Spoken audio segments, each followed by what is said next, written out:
I appreciate it. And yes, there are some advantages to being at home right now in this horrific heat wave. And if usually as I'm getting organized, am coming and arriving at a hotel or particular area with water and with the hat, now I'm going to do a little bit of a technical. So bear with me 1 second over here.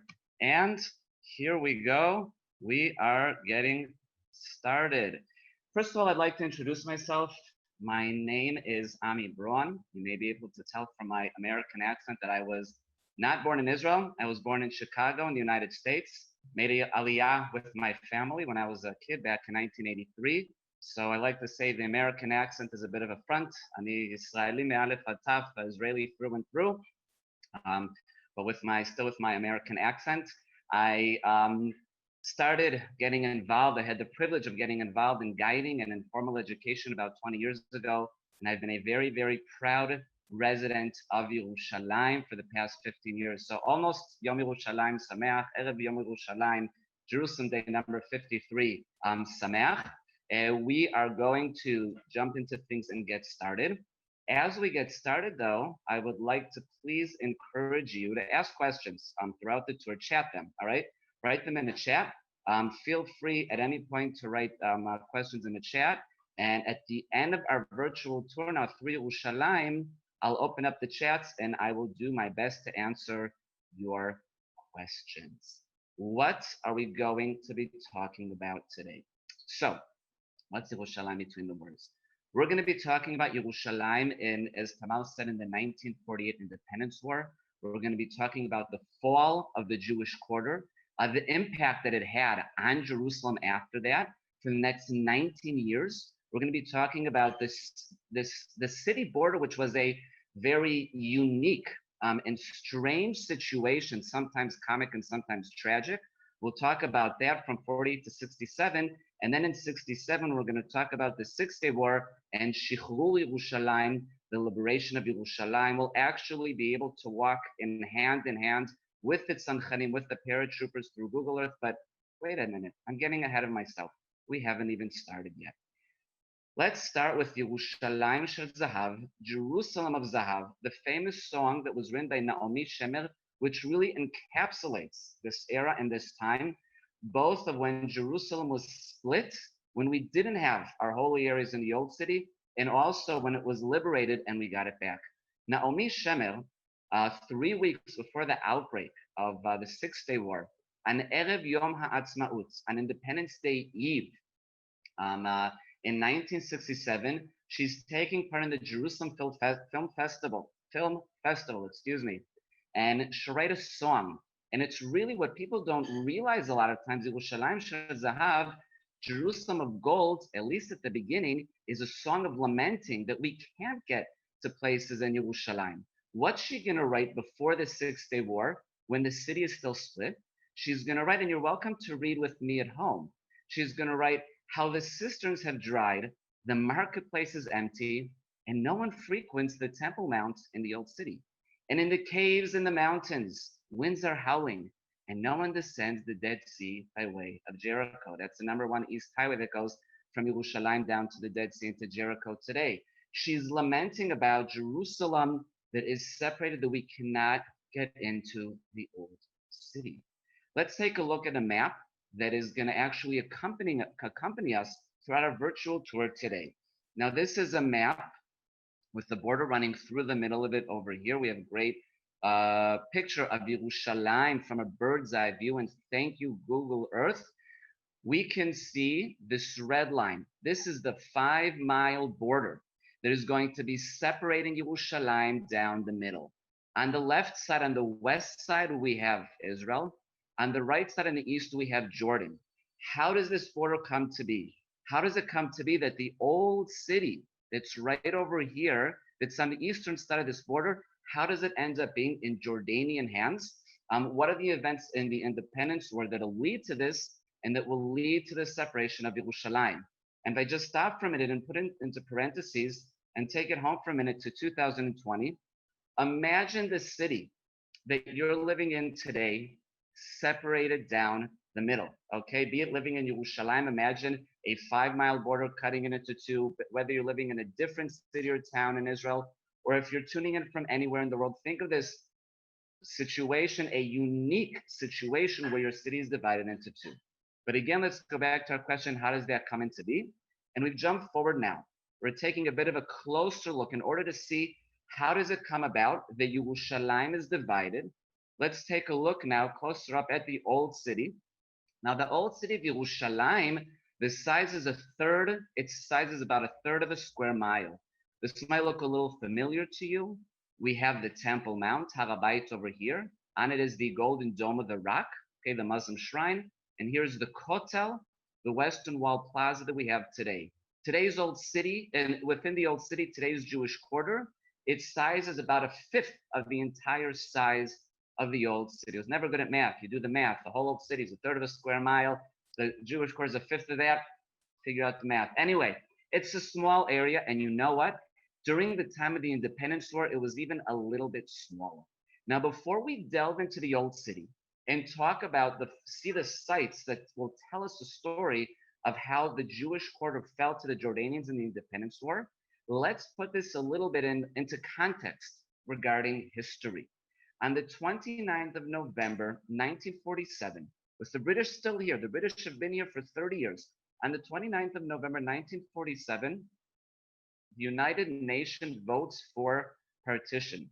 Now, when they vote for partition, the following day, the independence will break out. Excuse me 1 second.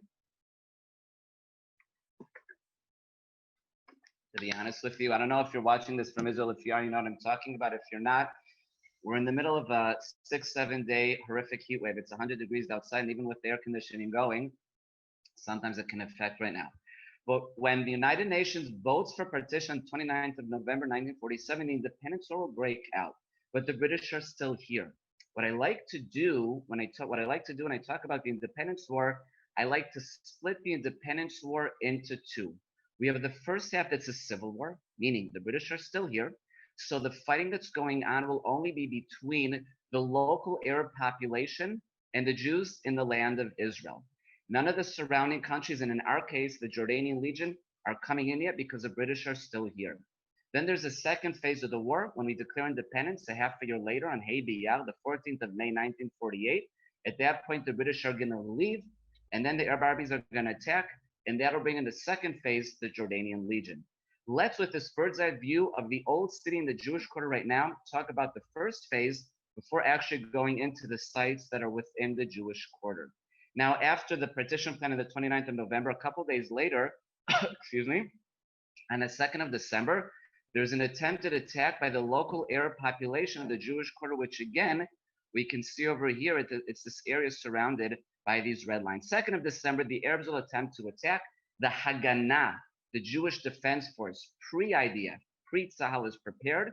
They'll stop the Arabs from attacking, and with that, the Arab population will come out of the old city. They're going to attack the Mamila area. If you know the Mamila Mall of today, it doesn't exactly look like that back then, but it's a business center area. They'll attack that, and with that, the independence war battles are going to start taking place in Yerushalayim. Over the next couple of weeks, in the first half of December 1947, there are continued attacks by the Arabs, the local Arab population, at the Jews in the Jewish quarter. And the Jews will hold out. Members of the Haganah, and eventually we're going to have the Irgun and the Lechi, the Stern Gang, as the British call them, are going to come in, and they're going to create positions that are going to ring the Jewish quarter.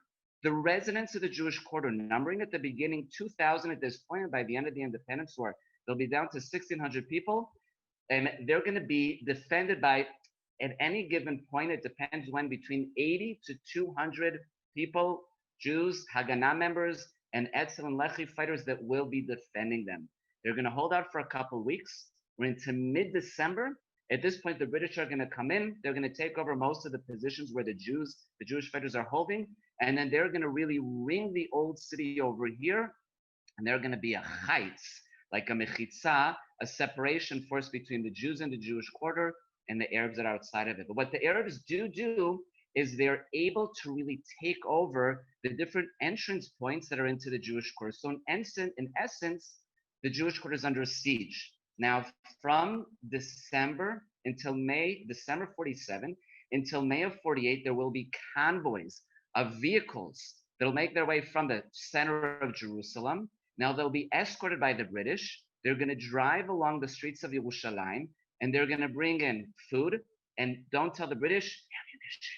They're going to bring in ammunition. They're going to hide the ammunition in these vehicles so that the British don't see them. They'll hide them in suitcases of the women coming in because the British are supposed to be gentlemen. They're not going to check them in suitcases or underneath their clothes. A lot of times they'd hide their weapons over there, and they're going to make their way in through Jaffa Gate. If you know Shariafa, Jaffa Gate, the famous entrance over here, they'll drive along the really one road that you can drive in today in the Old City, and they'll come over here into the Old City.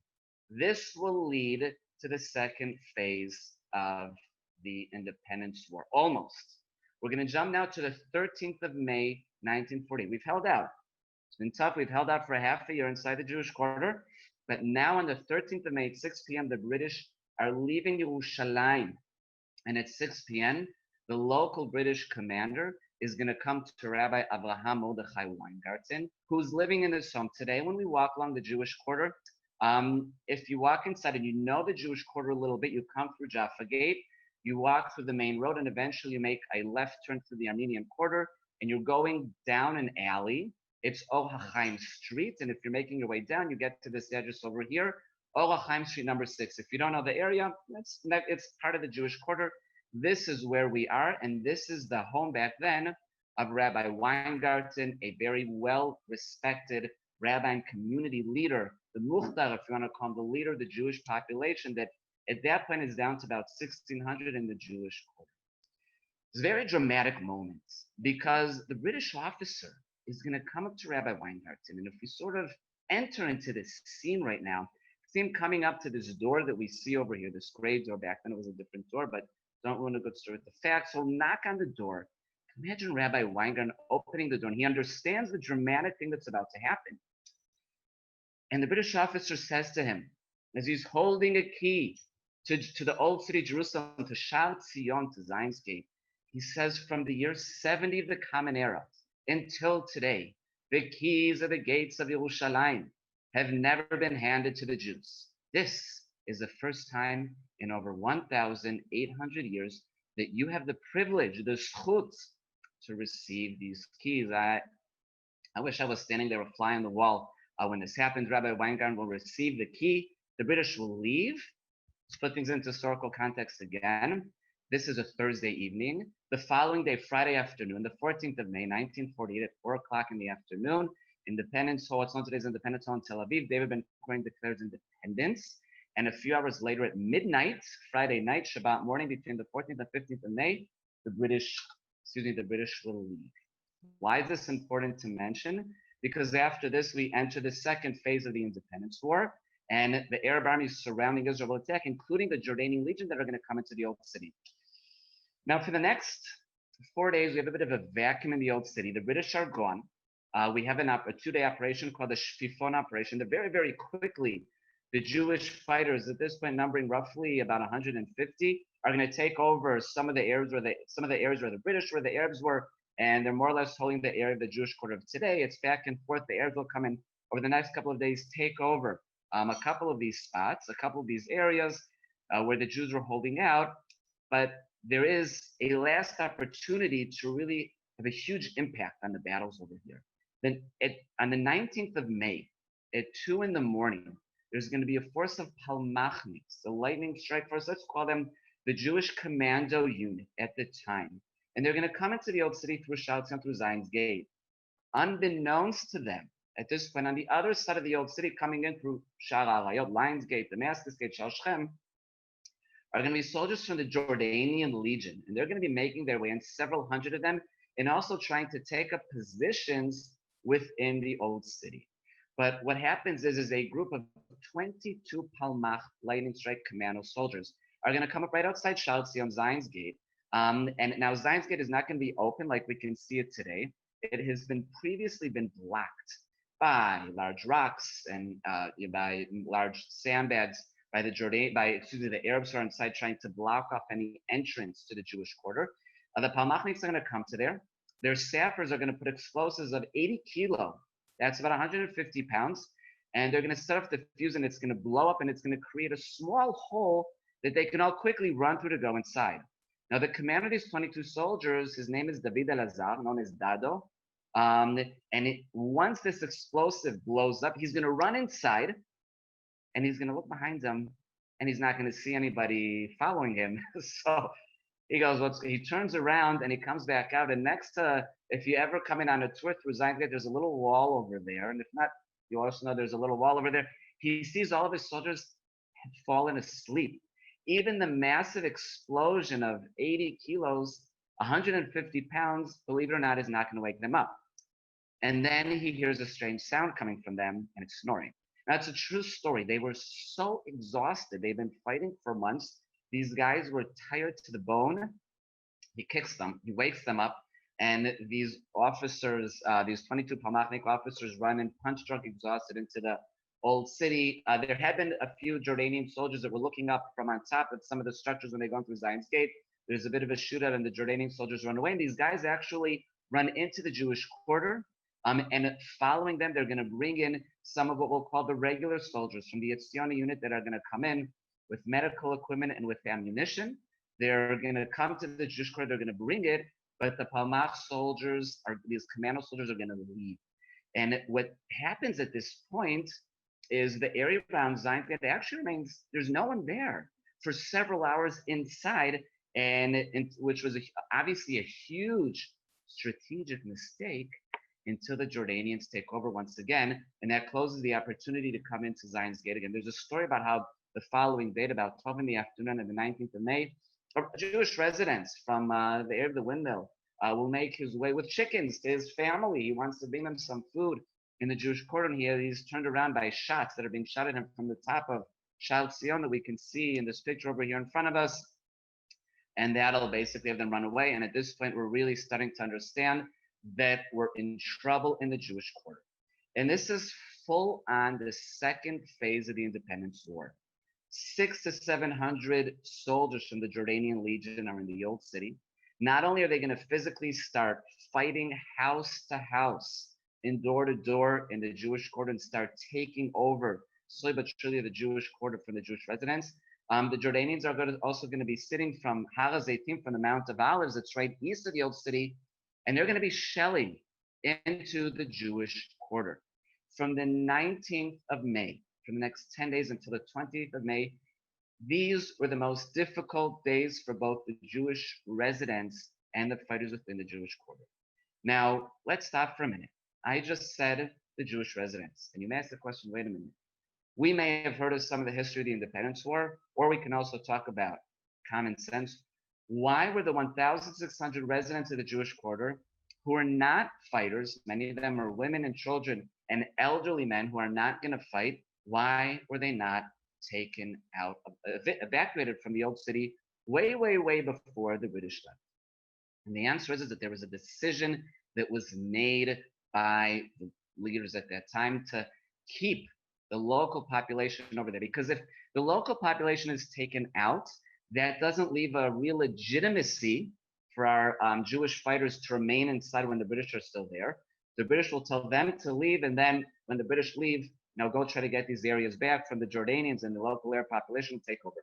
So in a situation with 600,000 civilians who are not fighters inside, at this point we have about 200 Jewish fighters inside, but the Jordanians are taking it from alleyway to alleyway, from home to home. And on the 27th of May, on the second to last day of the fighting, because we said really the heavy duty fighting will take place for these 10 days from the 19th to the 20th of May. On the 27th of May, the Jordanian soldiers are going to get to what is one of the symbols also back then and today of the Jewish quarter, and that is the Hurva Synagogue. Smack in the middle of the Jewish quarter today, we walked into the Jewish quarter, to the beautiful square. We have the Hurva standing there very proudly, 80 feet high. When you look at the skyline of the old city of Yerushalayim from different viewpoints, it really sticks out. We can see in the right picture, we can see what the Hurva looks like today. It looks like today it's rebuilt. It's a replica of what it looked like in 1948. And on this day, the 27th of May, there are going to be 4 Jordanian fighters who are going to come with a ladder, because they're dragging on this ladder a 200-liter barrel filled with explosives. It's huge. They're going to come up to the wall of the Hurva Synagogue, and they're going to blow it up. They're going to blow a massive hole into the side of the synagogue. Now they cannot enter through this gaping hole that was blown into the synagogue yet. Why not? Because inside the shul, inside the Hurva Synagogue, we still have our fighters fighting, and there's going to be back and forth shooting for the next 45 minutes until what happens is finally the Jewish fighters are forced to leave. The Arabs, both the local population, Jordanian legion, will come inside. And what they want to do is they want to climb to the top, to the roof of the synagogue, and put their flag. The Jordanians want to put the Jordanian flag on top of the Hurva Synagogue. The first guy climbs to the top. He's shot down by Jewish fighters who are sniping at him. The second one will climb up. He'll also be shot down. So too will the third one. The fourth one, though, is able to put a flag on top of the Hurva. Now, at this point, the Arab fighters have a choice. They can either leave the synagogue standing, go to the top, and from the top of a great vantage point to see all the different alleyways in the Jewish quarter where their enemy, the Jewish fighters, are fighting. Or they can blow up the Hurva Synagogue. And I may ask the question, why would they want to do that? It's because of the moral impact that it'll have on the Jewish fighters in the Jewish quarter and on the local population. They choose the latter. They blow up the synagogue. And here we can see a description of what happens when they blow it up. You're welcome to read it with me at home, of course. A gigantic explosion shook Jerusalem. A thick cloud of red-gray dust billowed up from the heart of the old city, darkening the horizon before the Jewish quarter and sprinkling its alleys with vapor dust. As the smoke finally cleared, the skyline of Yerushalayim had lost one of its great monuments. He had reduced what was left of the city's most precious synagogue to ruins. Quote from O Jerusalem. A call goes out from the Jewish fighters in Yerushalayim to all of the Jewish residents outside of the old city, those from within the old city to outside the old city, saying, "Hurva, Hurva." The ruins synagogue has been ruined or destroyed. And we're going to continue on out to Kikar Batei Machaseh. This is going to be the last stop of where the Jewish fighters and the residents are going to be. And this is where they're going to surrender to the Jordanians. Look, the Jordanians have come through everything already. They've broken through all the homes that are around the Hurva. If you know the big square that's in the middle of the Jewish quarter today, that's next to the Hurva, it didn't look back like it does today. There was no square like that. It was filled with homes, and they're going to conquer all these homes. They're going to go through them. They're going to pillage them, and they basically were left with a very small area. The four Sephardic synagogues that are right around the corner from this building that we can see over here today in the middle of Kikar Batei Machaseh, and we're left with Kikar Batei Machaseh. About 35 healthy fighters left. The point is that there's no point in fighting anymore, and it's on this last day that there's a truce or that is going to be signed in which the Jews are going to give up to the Jordanians over here. The two people that are going to sign the truce are the same Rabbi Weingarten that we mentioned before, along with Moshe Rosnak, who was the leader of the Jewish fighters at that point inside of the old city. And everyone's going to be going to gather over here in this big square that we're looking at. Now, today when we look at the square, we can see this big building with the arches in it. It's called the Rothschild Structure. It's part of a complex of several buildings, that was built around the square. This was specifically built in 1871. There were 6 very luxurious apartments. And I say luxurious, all is relative. I mean, I wouldn't exactly have them as quite as luxurious as your homes today, but 6 luxurious homes or apartments that were built back in 1871 for people to live in. And at that point, by 1940, it was being used as a hospital. Today, it's a combination of a school on the bottom floor. And on the second floor, this is where the Merkaz L'Pituach HaRov HaYehudi, the municipal center for the development of the Jewish quarter, is the best translation that I can come up with. That's where they're located. But let's go back now to the 28th of May, 1948. And after really, by 4:30, giving the Stav Kniyah, the giving up, or this truce to the Jordanians, they're going to gather everybody in the square over here. Now, if we enter into the scene of what's going on over here in the middle of the square, we're going to have 280 Jews that are going to be gathered in the middle of the square, from young boys to young men who were the fighters to elderly men who were the local residents. They're all mixed together. Abdallah Atal, who is the commander of the Jordanian fighters back then, will turn to all of his mixture of 280 Jewish men that are over here, and he'll say, I want the fighters amongst you to step out.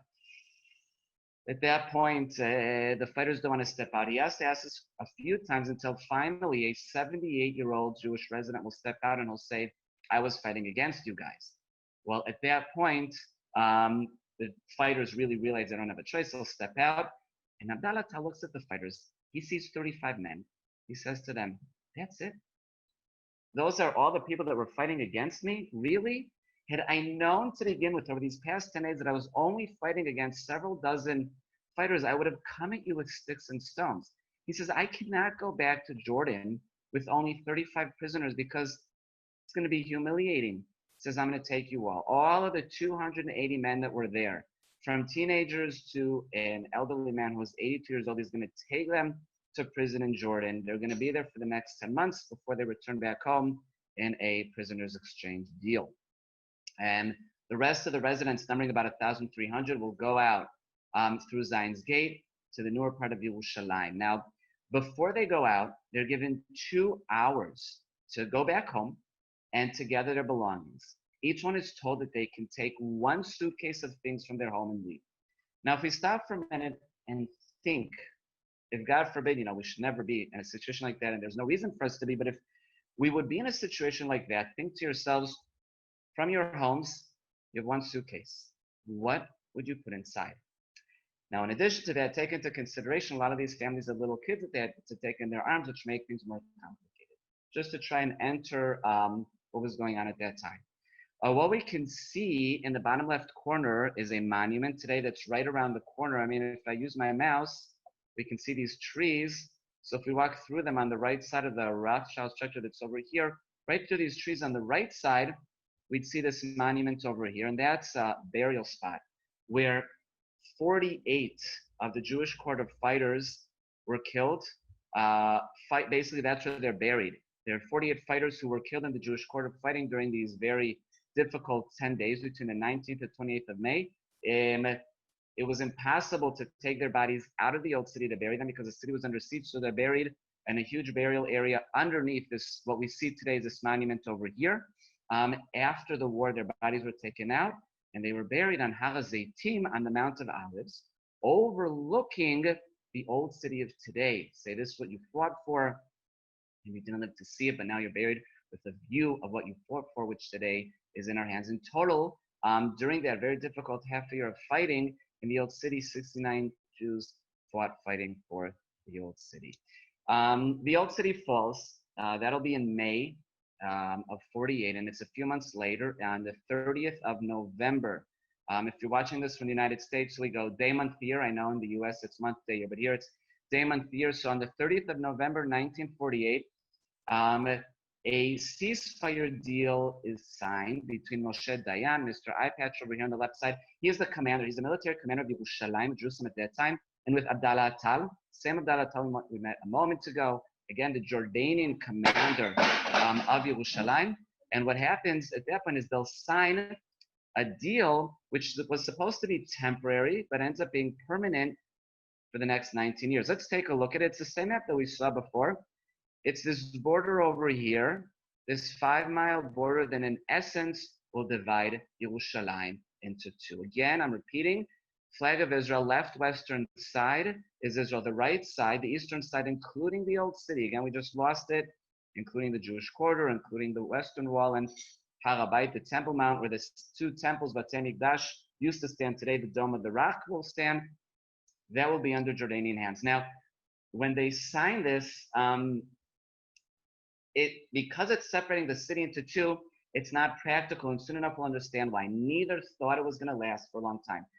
Moshe Dayan, being optimistic, was sure that there's going to be a peace deal that would soon be signed between the two countries, so the border would be null and void. Abdallah Tal, being optimistic, in his view, was sure that the battles were going to commence and they're going to take over the rest of Yerushalayim, so he didn't think it would last. But it does. They sign basically a truce, a final truce on the 4th of, on the 3rd of April between a few months later between the two countries, and this becomes a permanent border between the two countries.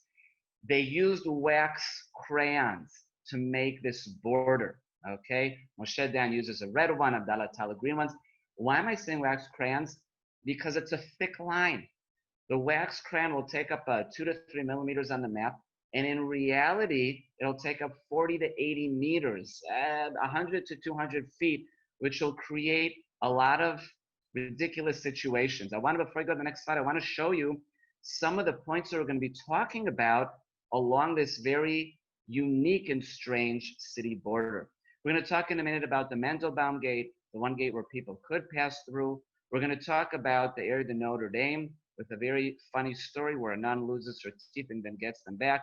Please realize the Mandelbaum Gate is several hundred feet from the actual old city.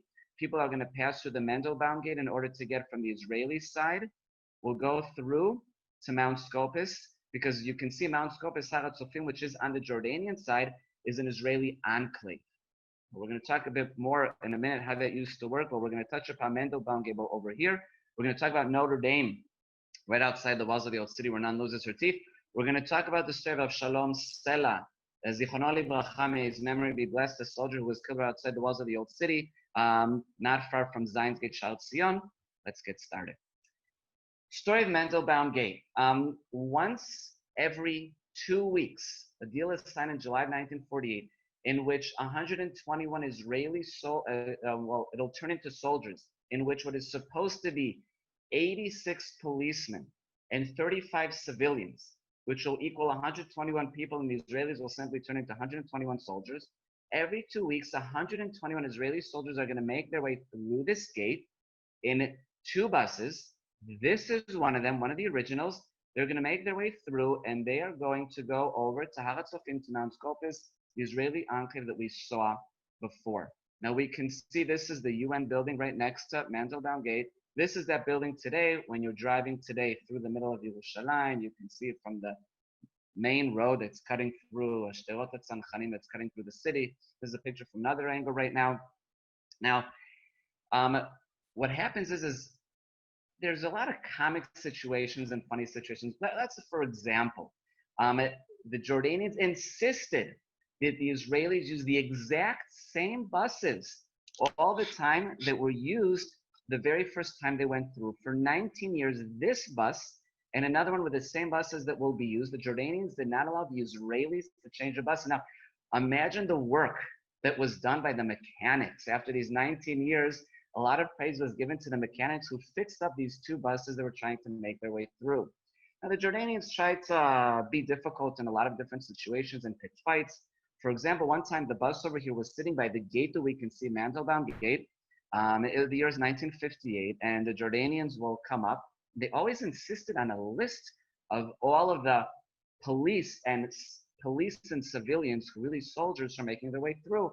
The Israelis provided a list, and in 1958, the Israelis provided a list, and on which there were 2 names of 2 soldiers.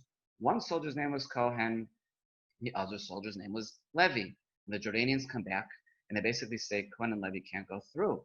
They're criminals. We know. We have a list of, criminals in Israel, and we know that there's a Cohen and Levy in prison. Now the Israelis turn to the Jordanians and would say in Hebrew, "Ubemet." Everybody knows Cohen and Levy is like saying, Joe Smith or something like that. It's obviously not the same Cohen and Levy. And the Jordanians say, "Okay, prove it. We want fingerprints of these guys." And the Israelis refused. They refused to play the game with the Jordanians. The guys stay on the bus for 24 hours. I don't know how they work the bathroom thing out. That I have no idea. But they sit there for 24 hours. Finally, the Jordanians back down the next day, and the buses make their way through. I'm using this as an example of some of the ridiculous situations that happened back then.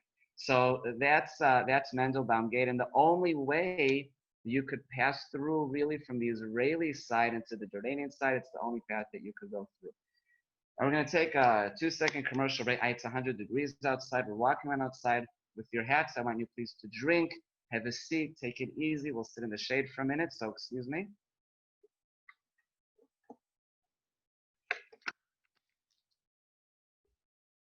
And we're back. take a view. We're going to take a look now at this area of the city border again. This is a picture that I took from a viewpoint from the windmill, Yamin Moshe, Mishkenot Shananim. And what we see here today is Yamin Moshe. Today, beautiful homes. Back between 40 to 67, this was an area of slums. And this is the Jewish side. And what we can see over here, and again, this is part of the Mishkenot Shananim. It's all its own history of the first neighborhood built outside the walls of the old city in 1860. But the reason that I'm showing these areas is because people are living over here on the Israeli side from the late 40s to the 50s into the 60s. But on the in this valley over here, we can see this is a valley that'll separate between the Jewish side, this neighborhood over here people are living, and the Jordanian side, where we have the walls of the old city.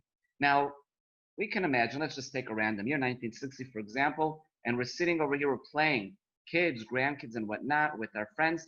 Now, who's going to be on these walls over here, only several hundred feet away? Jordanian soldiers. And what will happen many times is we're going to have the Jordanian who's the Meshuga Toran, Torana Meshuga, where they'll just suddenly randomly start shooting at us as we're sitting between our homes over here. Imagine you're a mother or a father, you're sitting in your home, your children are playing outside amongst the homes that we can see over here today, and you hear shots ringing out. And the panic that you feel, and you start yelling your kids' names, whatever they are you okay? Are you okay? And incidents, unfortunate, tragic incidents do happen during these times. So this picture over here makes it very clear how living by the border, this neighborhood, another is in Yerushalayim, when down over here, this is a separation area. There was a military patrol who for a few years made their way down below over here. But again, this is a separation area between the city, between the Jordanians on the wall over here, how precarious it could be. But it also led, though, is to humoristic situations. My favorite story is a story with the nun. We can see the Notre Dame Monastery over here. Okay, it's been built up since the Six-Day War. It did not look like this in the Six-Day War. It was the wall in front was partially destroyed from the years of the independence war, but that's a different story. But now take a look though where the Notre Dame Monastery is situated. It's situated on the border. Okay, here's the monastery. Today, this is the road that's running through this whole area over here in the middle of Yerushalayim. It's right outside of Jaffa Gate. This is where the light railway system runs, and on the right side, we can see the walls of the old city. This is all barbed wire. Okay, so basically, if we're looking at the Notre Dame Monastery across the street, and right where I took this picture from, I was standing next to the walls of the old city with Jordanian soldiers on top of it. And one day in 1954, a nun sticks her head out of one of these windows, and her teeth fall out. Her dentures fall out, and it falls in between the barbed wire that's on the street that's right over here. This is a major international incident. The nun has lost her teeth. I almost said she lost her mind. That I don't know about it. She loses her teeth. She turns to the Israelis, who turns to the United Nations, who turns to the Jordanians for a week back and forth. And finally, have a representative of the Jordanians and the Israelis and a United representative go down in between the barbed wire over here. They get her teeth out from over there. They're injured. Their pants are ripped. They rip their pants. That's the injury from this case over here. Another story that'll take place is we can see the walls of the old city over here. And if we were standing on the grass when we twist around, we'd be able to see the municipality area over here. And what happens is there's kids who were in this school, this Franciscan school, where kids kicked soccer balls out to the field that's underneath here. They want them back. And what they'll do is again, a whole international incident. Israeli soldiers will come down. They'll pick up these soccer balls that are down below over here. The Israelis will stand on the side and listen to where the Jordanians are telling them to walk to get the soccer balls, because this area is also mined. The Israelis are going to make a map of the mines as they're picking up the soccer balls to return them to the Jordanians. A lot of ridiculous situations. A very tragic event that will take place is Avshalom's Sela, Zichrono Libracha, is driving in his Jeep as part of his military service, and they're doing a patrol in this road that's down below over here. Up amongst the trees are the walls of the old city that leads to Zion's Gate, and a Jordanian soldier would shoot from on top down at him over here, and unfortunately he's going to be killed. Usually there's a little monument in a stone with his name over here. When I went to there a couple weeks ago to take a picture for this session, I didn't see it because there's construction work that's going on over there. And it's a very difficult and unique situation during this time, and this will lead us to 1967. Now, in May of 1967, the Six-Day War will break out. The Jordanians are going to blatantly attack the state of Israel, and amongst the different areas that they're going to attack, they're going to start shooting from their side on the east, beyond the border, beyond the city border to the Israeli side over here, and the Israelis prepare to attack. On the morning of the 6th of June, 1967, the Tzanchanim, the paratroopers, are going to make their way through the border, and they're going to come up to Givat Tachmoshet, to Ammunition Hill. Their goal is to reach the 121 Israeli soldiers that are in Harat Sofim, that they won't be overrun by the Jordanians. And then after that, to surround the old city, and then maybe to go inside. We'll see what's going to evolve. And that they're going to do. Now, when they go into Ammunition Hill, what they're going to do is like this. What we can see over here, we're going to use Google Earth in order to go into Givat Tachmoshet. See, I can sort of twist around here a little bit. And what happens is 2 in the morning, the attack is going to start. There's going to be 3 trenches that the Tzanchanim, the paratroopers from Chativa 55, the 55th Brigade are going to run through. The trench that we usually see to the outside is the western trench over here. They're going to be running through. Where are they going to be attacked from? The Jordanians are waiting for them. The Jordanians can be standing out in this grassy knoll over here and attack them from on top. The Jordanians will also be inside of bunkers on the side over here. And the Israelis are running through. It's dark. They can't see anything. They're going to be jumped on by the Jordanians from above and from the sides. And if we twist around, what I'd like to do is let us follow in the footsteps of the Tzanchanim as they make their way through the trenches. We're going to come up to the trenches over here. And it's over here that the injured soldiers are going to be collected from the various areas.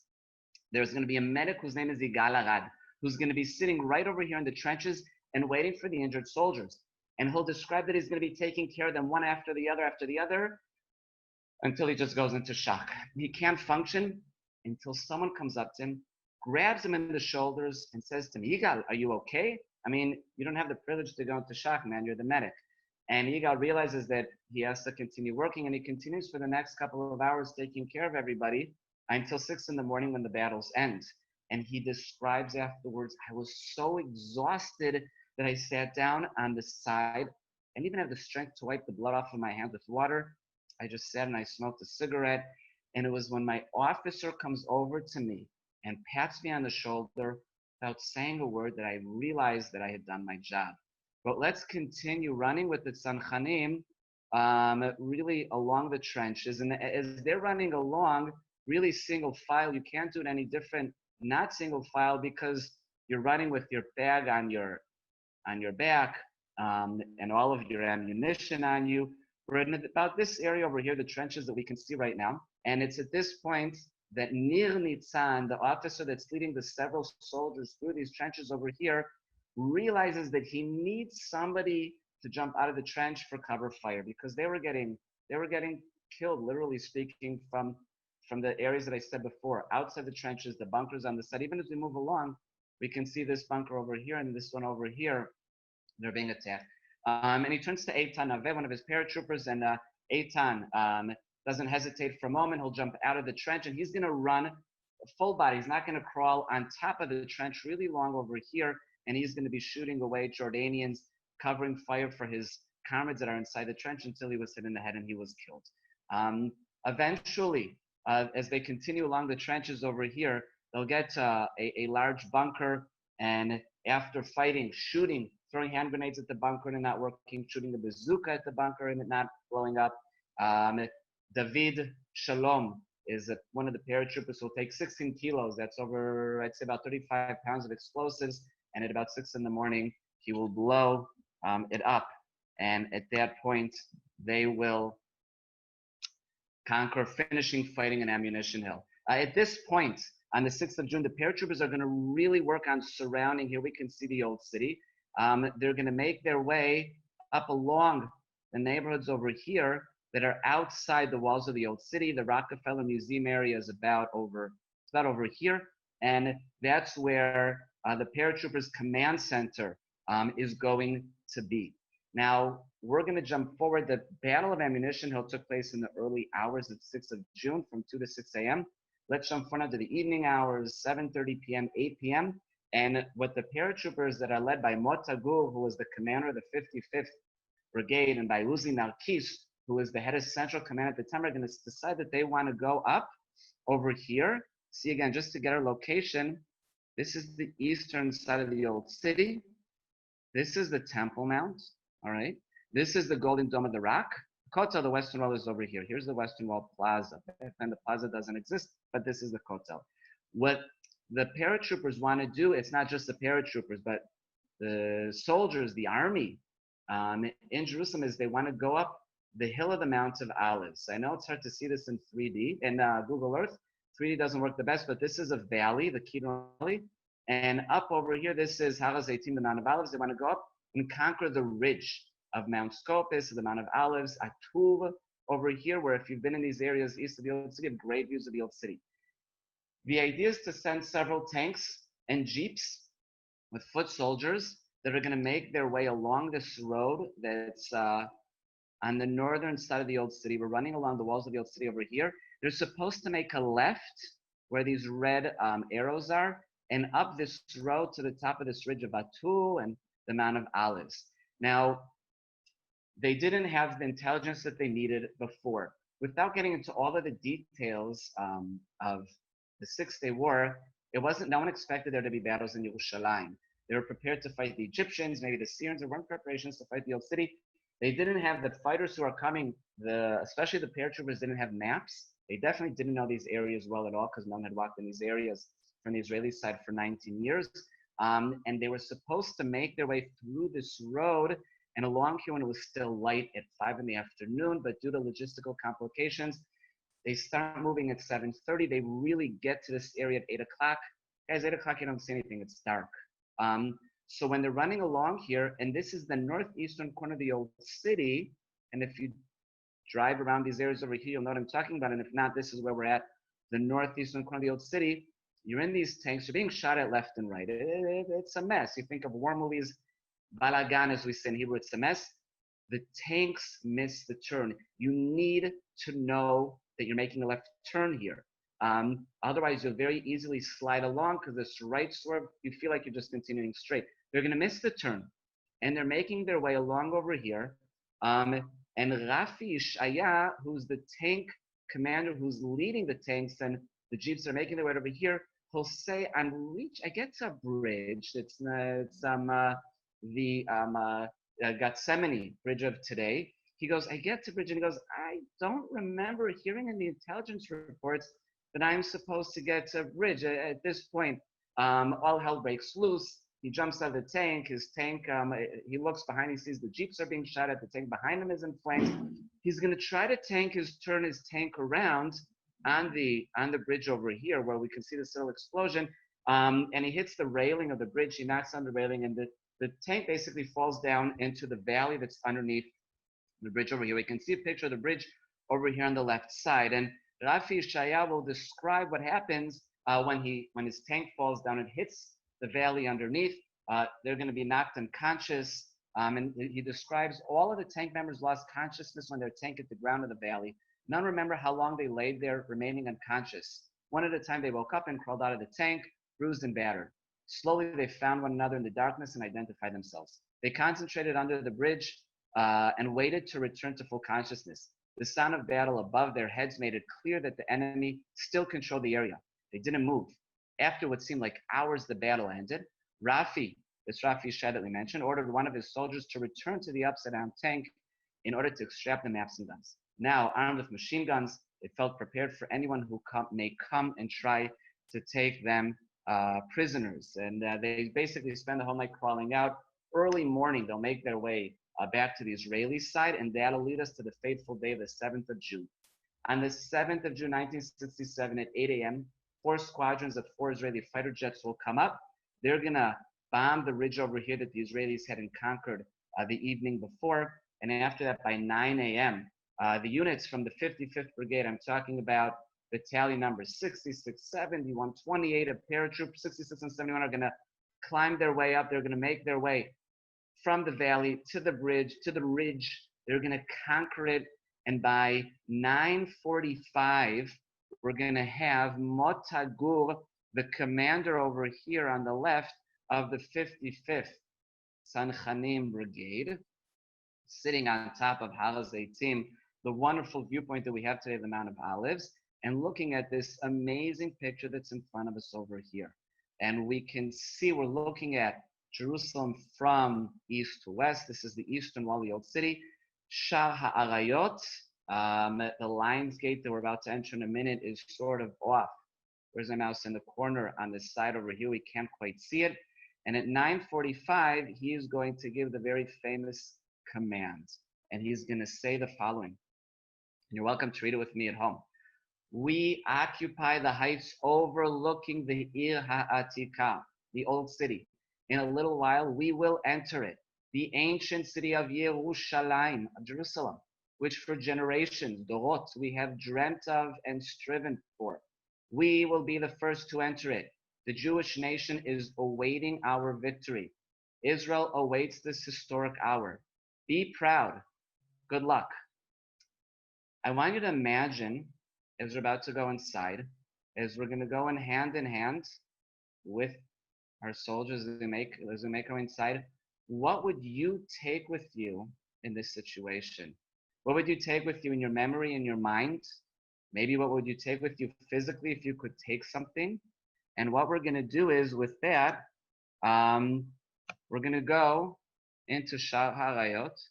Bear with me 1 minute, as Google Earth is going to take us around, and we're going to enter inside. Here we go. This is Shar HaArayot. This is the Lion's Gate. And let's move down a bit just like this. And now follow me inside. Our thoughts, our feelings that are running through our head. We're surrounded by our fellow soldiers. Our thoughts of had our grandparents or great-grandparents had the privilege, had the zchut to be in the situation that we're in right now. And at this point, we're going to turn. I love turning with Google. I always turn the wrong way. Never get it straight. We're now going to, after turning left, we're going to head into Har HaBayit, into the Temple Mount, or almost. Google Earth isn't going to quite take us inside, but we're running along now. In reality, what happens is, I'll tell you the truth, the Tzanchanim, the soldiers that are making their way through, didn't turn left in the turn that I turned over here.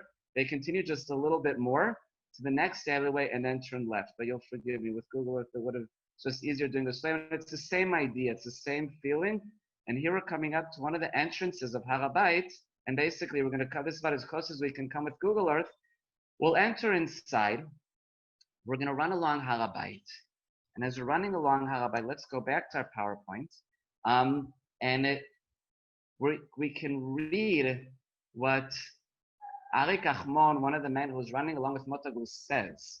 And he's saying, though I'm not religious, I don't think there was a man who was not overwhelmed with emotion. Something special had happened.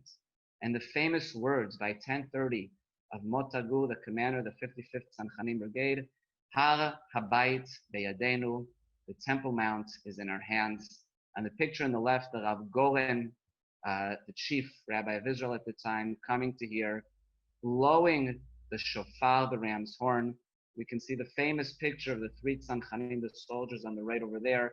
And after 2,000 years of saying Lashana Ba B'Yerushalayim, next year in Jerusalem, here we have arrived. And if we go back to Naomi Shemer, and the 6-day war ends, they say to Naomi, you can't leave Yerushalayim Shel Zahav as a song of lamentations. You have to add something more. And she says, she writes, she adds, we have returned to the cisterns. Remember before we said, if we look at the top, the cisterns have dried, the marketplace is empty, no one frequents the temple in the old city, and we can't go down to the Dead Sea. Now we have the opposite. We have returned to the cisterns and to the marketplace. A ram's horn, the shofar calls out on Har HaBayit in the old city. In the caves in the mountain, thousands of suns shine, and we will once again descend to the sea by way of Jericho. So I hope you enjoyed. I had a wonderful time touring with you through Yerushalayim between the wars, the Independence War 1948, the years in between, and coming back in the Six-Day War in Milchemet Sheshet Hayamim. In a minute, I've already opened up the chat, and I'll try to answer questions. And I'll say that with and whoever knows me well knows exactly what I'm going to say. With the 100-degree heat outside right now, in a way, I'm glad we did this virtually inside, but on a more positive note, I can only hope, if God willing, Be'ezrat Hashem, you should, if you're in Israel now, we should be out and about, touring around in the very near future. And if you're outside of Israel, you should all be healthy. And with that, you should be here soon, touring around for real, and not only in Zoom and with virtual tours. And obviously, I'm going to answer questions now. If you have any questions, comments, and remarks, please, you're more than welcome to contact me via email, and I'm more than happy to be of service. So here's questions. Let's see. Will today's presentation be available to watch online after this event? I think that's a question. Yeah, Bully, I see answered yes, it's recorded. Okay. Those are questions and a lot of thank yous. My pleasure. Okay, I see the questions are who. Okay, someone asks who blew. Thank you from Chicago from my aunt. Auntie Jassy saying hello. So, hello back. Hello back. Who blew up the Hurva Synagogue in 1948? It was the local Arabs. Once the Jordanian Legion had come in, it was really the local Arabs who did it. I'll repeat what I said before. I don't know if this question was asked before or after I spoke about it, but it was the local Arabs who come in and they'll blow up the side of it on the 27th of May, 1948. They'll blow up the side of it and then they'll go in and they'll blow it up completely. So that was done by the local Arab population, the second to last day of the independence, or the Jordanians. I see that. Okay, now I see. Right. Fawzi al-Khatub, right, an Arab explosive expert of the Arab Legion. So Fawzi al-Khatub Nachon, he was the one who blows it up, and he comes with the barrel with the 200, the massive 200 kilo barrel that was full of explosives. Who and when were the trenches built? Are they part of any archaeological sector? That's coming from Christine. Hey, Christine, how you doing? You woke up very early to watch us in California. So did Anya. The story of the ammunition hill is as follows. It was actually built before the trenches were built. It was built by the British as a ammunition hill, as it sounds when they were here in the 30s and the 40s. The Jordanians during the 1950s will build the trenches because they had a feeling that in the future, the Israeli soldiers will try to attack from that direction. So they built it for the trenches for the exact reason that they were used for in the end. It's not archaeology. It's basically built, like I said, in the 50s and the 60s.